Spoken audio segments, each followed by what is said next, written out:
네, 여러분, 오늘 본문에는 우리가 변화산 사건이라고, 그죠? 그 산, 예수 그리스도가 산에 올려가셔서 이렇게 변화되셨다라고 해서 변화산이라고 부르는 그 산에서 일어난 사건이 기록되어 있습니다.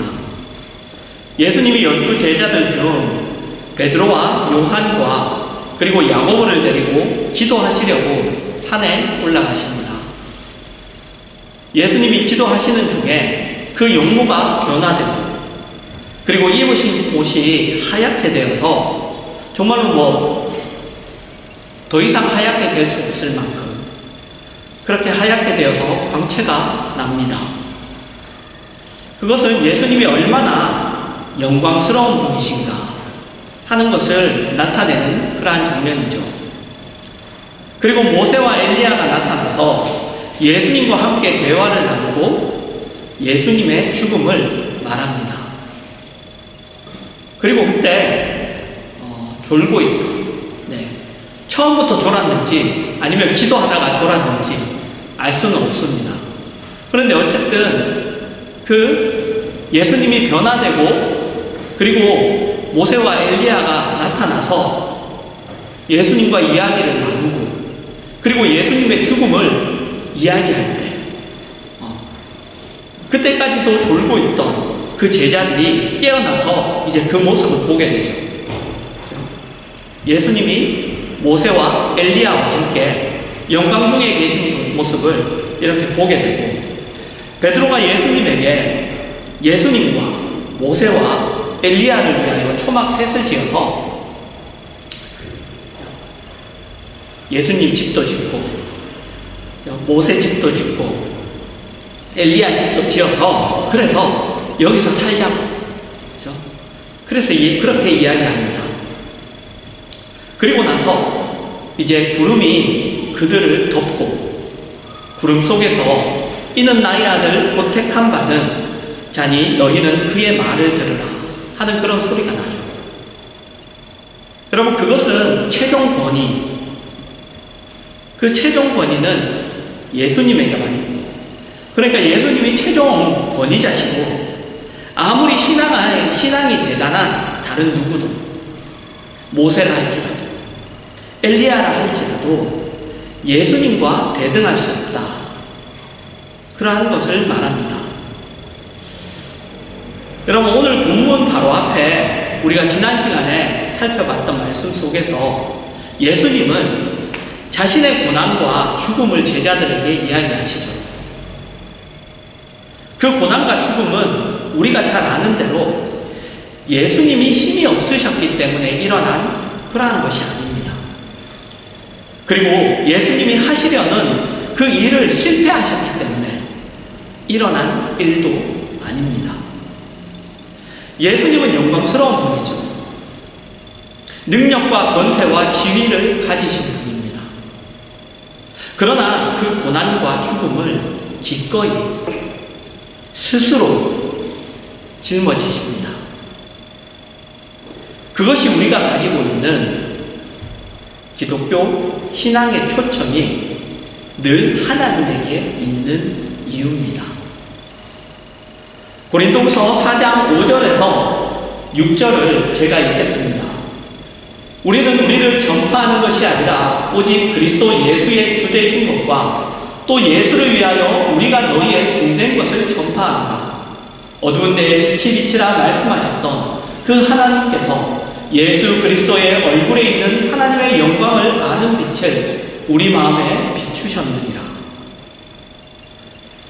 여러분, 우리는 우리 주변에 믿음이 좋은 사람을 보거나 아니면 스스로 자신의 믿음이 좋아지는 것을 봅니다.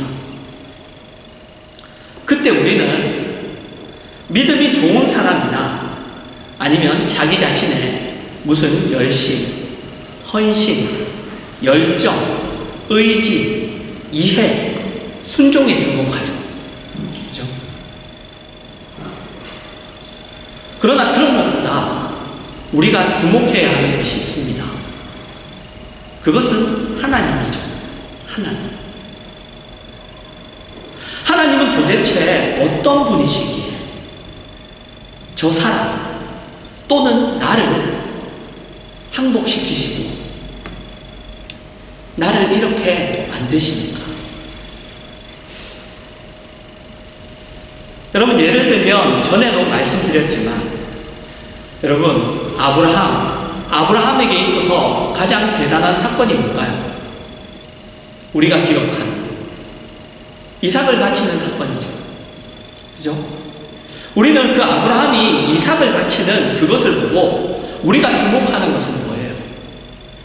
아브라함이 얼마나 하나님 앞에 순종하는가죠. 그 아브라함의 순종에 주목해요. 그러나 우리가 아브라함의 순종보다 더 주목해야 하는 것은 도대체 하나님이 얼마나 만족할 만한 분이시길래 아브라함은 100세에 낳은 그 하나뿐인 아들도 하나님에게 드리는가요?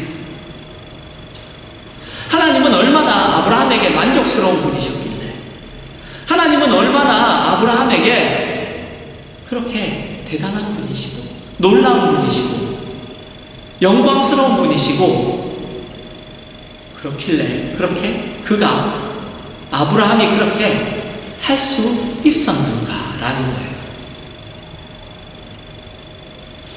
여러분, 그런 의미에서 우리가 이렇게 주일에 예배를 드리는 것, 그리고 한 공동체로 모이는 것, 더 넓게는 여러분 신앙을 사는 것,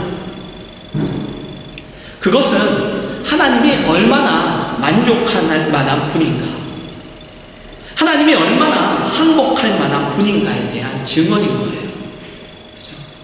우리는 그냥 주일날 와서 한다, 아니면 우리가 신앙생활을 한다, 그냥 늘 하던 대로 하는 것일지 모르지만 사실 이것이 하나님이 얼마나 우리에게 만족스러운 분이며 얼마나 대단한 분이며 저들이 저렇게 할 수 있는가 라는 것을 보이는 그 하나님의 그 놀라우심, 그 영광, 그거에 대한 증언인 거예요. 그리고 그 만족할 만한 하나님, 우리가 항복할 만한 하나님, 그분이 교회의 영광입니다. 여러분, 빌립보서 2장 5절에서 11절입니다. 너희 안에 이 마음을 품으라. 곧 그리스도 예수의 마음이니 그는 근본 하나님의 본체시나 하나님과 동등됨을 취할 것으로 여기지 아니하시고 오히려 자기를 비워 종의 형체를 가지사 사람들과 같이 되셨고 사람의 모양으로 나타나사 자기를 낮추시고 죽기까지 복종하셨으니 곧 십자가에 죽으심이라. 이러므로 하나님이 그를 지극히 높여 모든 이름 위에 뛰어난 이름을 주사 하늘에 있는 자들과 땅에 있는 자들과 땅 아래에 있는 자들로 모든 무릎을 예수의 이름에 꿇게 하시고 모든 입으로 예수 그리스도를 주라 시인하여 하나님 아버지께 영광을 돌리게 하셨느니라. 여러분, 한번 우리가 생각해 봅시다. 여러분이 누군가에게 항복할 때 그 누군가는 어떤 사람인가 한번 생각해 봅시다. 그 누군가는 힘을 가지고 있는 사람일 수 있어요. 그죠? 그 누군가는 지위가 있는 사람일 수 있습니다. 명예를 가진 사람일 수 있어요. 지식이 많은 사람일 수 있습니다. 그런데 그 사람이 힘이나 지위나 명예나 지식이나 이것을 가지고 있는 사람이 그것을 힘으로 사용한다면 그 사람 앞에 여러분 항복할 수 있을까요?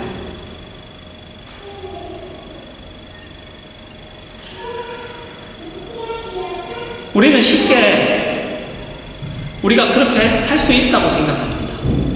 그러나 여러분, 그건 항복이 아니죠. 그건 여러분 그 힘 앞에 굴복하는 비굴함일 뿐이에요.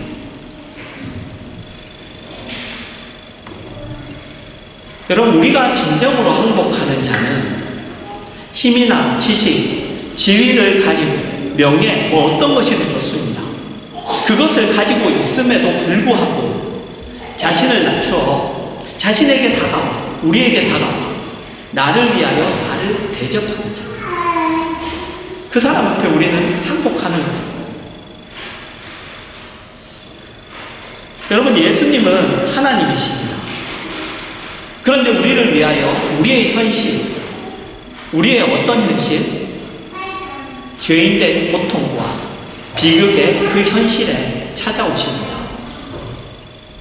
우리를 죄에서 구원하기 위하여 죽음의 자리에까지 찾아오십니다. 성경은 그것에 하나님의 영광이 있다고 이야기합니다. 그리고 그것에 예수 그리스도의 성육신과 그리고 고난이 가지는 그 진정한 내용이 있다고 이야기합니다. 그리고 그것을 예수님은 이렇게 말씀하십니다.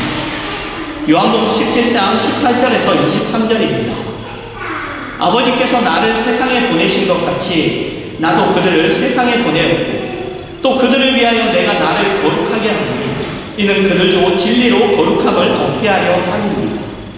내가 비웃는 것은 이 사람들만 위함이 아니요 또 그들의 말로 말미암아 나를 믿는 사람들도 위함이니 아버지여 아버지께서 내 안에 내가 아버지 안에 있는 것 같이 그들도 다 하나가 되어 우리 안에 있게 하사 세상으로 아버지께서 나를 보내신 것을 믿게 하옵소서.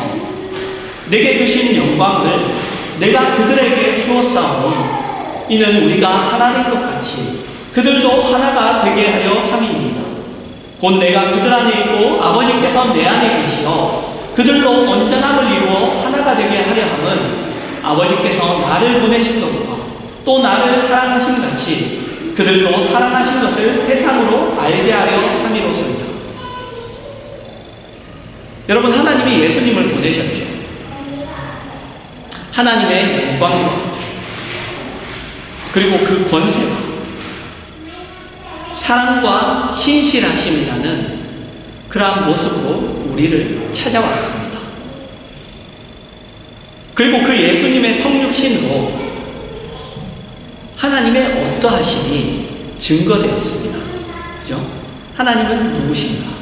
하나님은 어떤 분이신가가 증거되었죠. 여러분, 그것과 동일하게 예수님이 우리를 보내십니다. 우리의 존재가, 우리의 인생이 그 예수님의 성육신의 뒤를 잇는 거예요.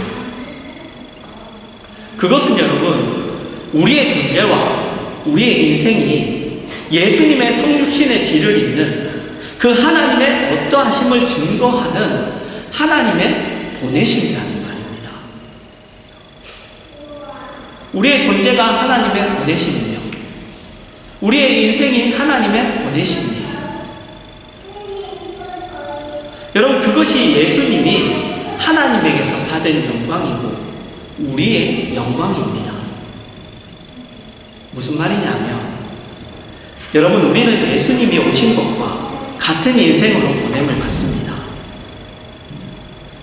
예수님이 걸으신 길, 하나님이 누구인가, 하나님을 믿는다는 것이 어떤 것인가를 드러내는 그 영광의 길을 우리도 걷습니다. 그런데 그 길을 여러분, 성공과 승리로만 걷지 않아요. 성공과 승리로만 걷지 않습니다. 고통과 고난, 의심과 불안, 연약함을 걸어요. 그렇게 걸어서 하나님이 예수 안에서 허락하신 구원을 우리의 그 인생에 결실하십니다. 여러분, 예수님이 오셔서 예수님이 고난을 당하셨죠. 예수님에게 어려움이 없었나요? 어려움이 있었어요. 그죠? 예수님이 모든 것들을 다 성공하시고 그 앞에 어떤 좋은 것들만 있고 그렇지 않았어요. 예수님도 여러분 기도하셨습니다. 그죠? 예수님도 힘들어서 기도하셨고 예수님도 위로를 받기 위하여 기도하셨고 십자가 앞에서 예수님도 기도하셨어요.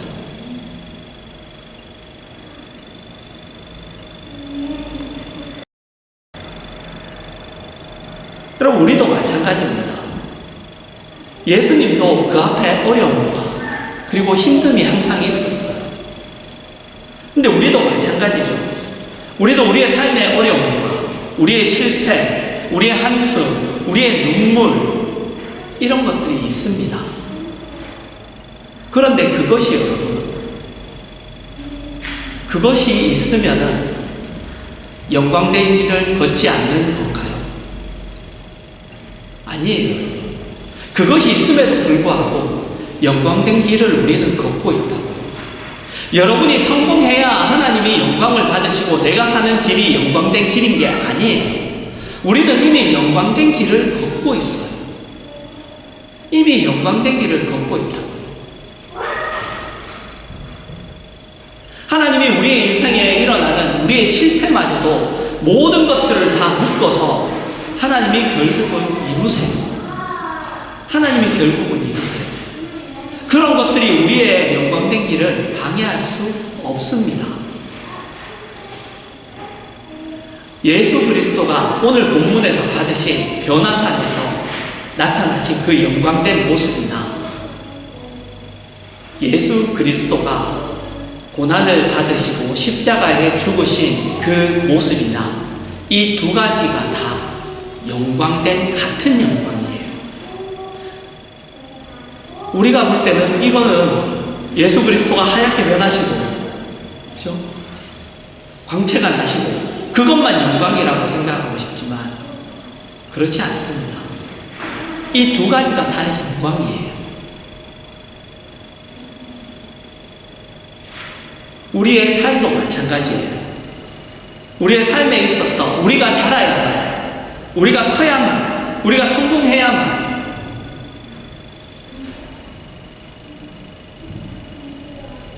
그래야만 여러분 우리가 영광된 길을 걷고 있는 거고, 그렇지 않으면 영광된 길을 걷지 않는 거고 아니에요. 우리는 이미 영광된 길이라는 것 속에서 지금 걷고 있어요.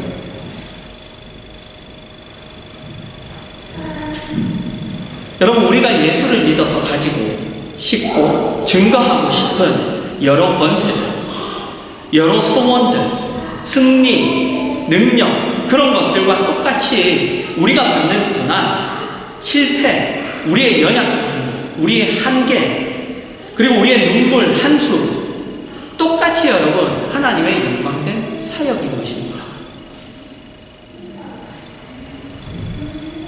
여러분, 거기에 하나님의 영광이 있고 거기에 하나님의 비밀이 있어요. 여러분, 그것을 아셔야 합니다. 우리가 이기고 우리가 클 때에만 하나님이 영광을 받으시거나 하나님의 일을 하시는 것이 아니라 우리가 낮고 천한 자리, 우리의 불확실함과 우리의 모호함, 우리의 막막함들이 모두 예수 그리스도의 성육신이 가지는 그 기적, 그것을 이어가고 있는 거예요.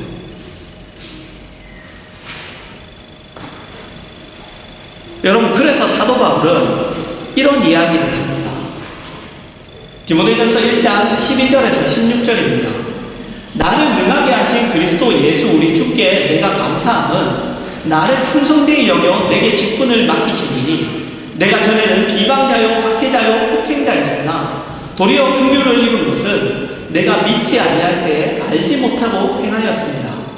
우리 주의 은혜가 그리스도 예수 안에 있는 믿음과 사랑과 함께 넘치도록 풍성하였구나. 미쁘다 모든 사람이 받을 만한 이 말이여, 그리스도 예수께서 죄인을 구원하시려고 세상에 임하셨다 하였구나. 죄인 중에 내가 괴순이라. 그러나 내가 긍휼을 입은 까닭은 예수 그리스도께서 내게 먼저 일체 오래 참으심을 보이사 후에 주를 믿어 영생 얻는 자들에게 본이 되게 하려 하심이라.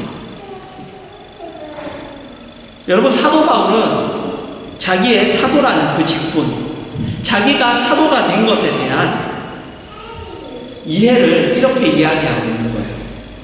사도 바울은 자기가 사도가 된 것은 모든 사람들보다 못났기 때문이라고 합니다. 자기가 사도가 된 것은. 여러분, 우리는 그렇게 생각하지 않잖아요. 사도라면 어떤 다른 사람보다 더 나은 자격과 더 나은 조건이 있을 거라고 생각하죠. 그래서 사도가 됐을 거라고 생각합니다. 그러나 사도 바울은 그렇게 얘기하지 않아요. 자기는 모든 사람보다 더 못난 사람이기 때문에 사도가 된 것이라고 그렇게 이야기합니다. 여러분, 그것이 왜 모든 사람보다 못난 것이 왜 자격이 되고 그것이 왜 조건이 되죠? 예수 그리스도가 누구신가를 알리는 일에 있어서 그것만큼 최고의 방법은 없기 때문입니다. 자기 같은 자를 부르셔서 하나님의 자녀라는 이름 안에 있는 그 참된 인간성의 회복, 신의 성품에 참여하는 것, 그것이 나타나는 것으로 하나님의 영광이 드러나고 그리고 자기의 영광이 드러나기 때문이죠. 여러분, 기독교 신앙을 가졌다는 것은 여러분이 생각할 때 가장 큰 자랑, 내가 기독교 신앙을 가지고 있다는 것에 가장 큰 자랑을 여러분은 무엇이라고 생각하십니까? 무엇을 여러분은 가장 큰 자랑을 가지고 있어요? 여러분, 저는 자기를 위하여 다른 사람을 죽이는 자리에서 구원함을 받는 것이라고 생각합니다. 누구를 죽여서 내 정체성을 확인하는 이 세상의 법칙에서 벗어나는 것이죠. 여러분, 세상은 자기를 확인하려면 다른 누군가를 죽여야 됩니다. 다른 누군가를 잡아야 되죠. 밟아야 되고, 딛고 일어나야 되고, 없애야 되고. 그러나 여러분, 기독교 신앙은 그것에서 벗어나는 거예요. 그것에서 구원을 받습니다. 그래서 그렇게 살지 않는 거죠.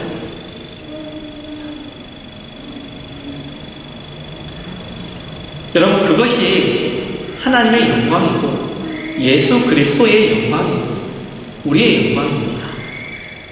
그리고 그것은 모든 성도들의 인생이에요. 여러분, 결코 우리 마음에 들지 않는 우리의 존재와 우리의 현실이 여러분 영광된 길입니다. 영광된 길이에요. 여러분, 그것을 기억하시고 예수 그리스도 안에서만 가능한 그 참다운 그 인간성이, 그 인간성을 가진 그 길을 걸어가는 그러한 우리 모두가 되기를 주님의 이름으로 축원합니다.